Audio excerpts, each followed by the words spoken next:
కింది వాటిలో సరైన సమాధానాన్ని ఎన్నుకోండి.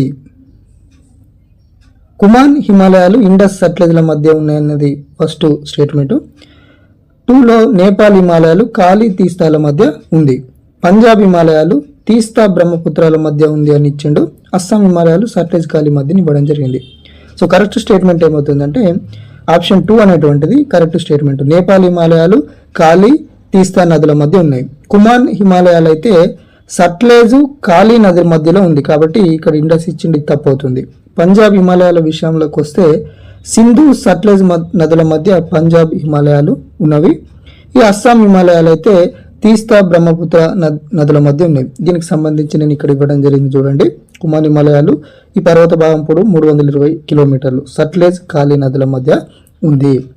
ఇక రెండవది నేపాల్ హిమాలయాలు ఈ పర్వత భాగం పొడవు 800 కిలోమీటర్ల కలిగి ఉంది.